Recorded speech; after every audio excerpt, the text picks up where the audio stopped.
পরবর্তী পদক্ষেপটা কি? আসলে আমরা আইনের প্রতি শ্রদ্ধাশীল।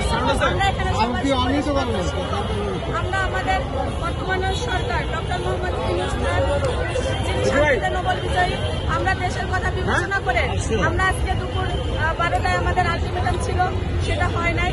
তো আমরা আমাদের কর্মসূচি ঘোষণার জন্য আপনাদের কাছে টাইম দিয়েছিলাম দুপুর 2টা থেকে।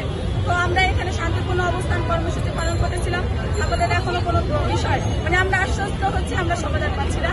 এখন আমাদের পরবর্তী কর্মসূচি হচ্ছে আমরা অধিদপ্তরমুখী হব, আমাদের ব্যানার দিয়ে অধিদপ্তরমুখী হব এবং সেইখানে আমরা আমাদের শান্তিপূর্ণ ভাবে আমরা জানাবো আমাদের বিষয়টা।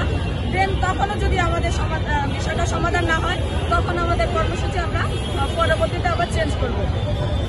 আর আমরা আরেকটা বিষয় বলতে চাই, আমি এখনো বলতে চাই যে আমরা শুধু আন্দোলন করার জন্য রাজপথে আসি নাই। আমরা আমাদের অধিকার আদায় করে নিব। এতে যদি রাষ্ট্রের কাছে আমাদের 6,131 জনের 6,531 জনের জীবন দিতে হয়, রাষ্ট্রকে আমাদের গুলি করে ডিএসএল গ্যাস নিক্ষেপ করে জলকামান নিক্ষেপ করে আমাদের মেরে ফেলতে হবে না। আমরা সামাজিকভাবে লাঞ্ছিত হচ্ছি, আমরা রাস্তায় পরে মার খাচ্ছি। আমরা 6,531 জন সাথে আমাদের বাবা মা এই রাষ্ট্রকে দেখিয়ে দিয়ে যাব যে আমরা আজকে বৈষম্যহীন সরকারের কাছে কিভাবে বৈষম্যের শিকার হচ্ছি। আমরা আমাদের জীবন আমরা আরো কঠোরতর কর্মসূচি ঘোষণা করব। কেউ যেন মনে না করে যে শুধু আন্দোলন করার জন্য আমরা রাস্তায় এসে দাঁড়িয়েছি।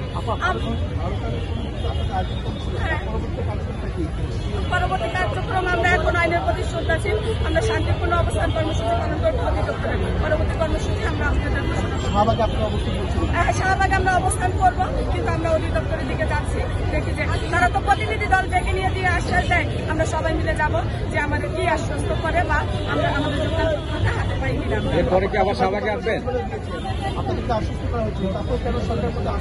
আসলে আশ্বস্ত গত 14 তারিখে আমরা শান্তিপূর্ণ মানববন্ধন করি, তখন অধিদপ্তর আমাদের স্যার মাননীয় বিধান রঞ্জন স্যার, তিনি আমাদের ডেকে নিয়ে বলছিল তোমরা আমার পরিবারের অংশ, তোমরা রাস্তায় এসে দাঁড়িয়েছো আমরা রাস্তায় এসে দাঁড়িয়েছি। সেই আশ্বস্ততা থেকে আমরা আমাদের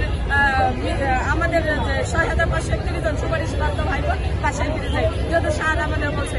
কিন্তু সেই আন্দোলনের পরে হাইকোর্ট আমাদের নিয়োগকে স্থগিত করে দেয়। তখন আমরা এই আশায় আর বিশ্বাসী না, আমরা আমাদের যোগদানপত্র হাতে নিয়ে বাসায় আমাদের অধিকারের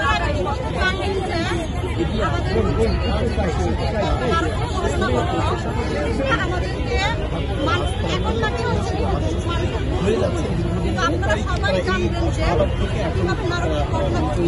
একটা 2 বছরের শিশুকে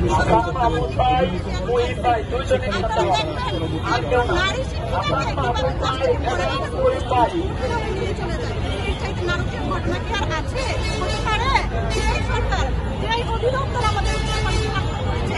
আজকে 7টা দিন ধরে এতগুলো ছেলে এতগুলো মেয়ে এখানে আমরা করে আছি, আন্দোলন করছি। যদি পাঠিয়েছে আমাদের কাজ করার জন্য, এখানে একজন আসেন নাই। আমরা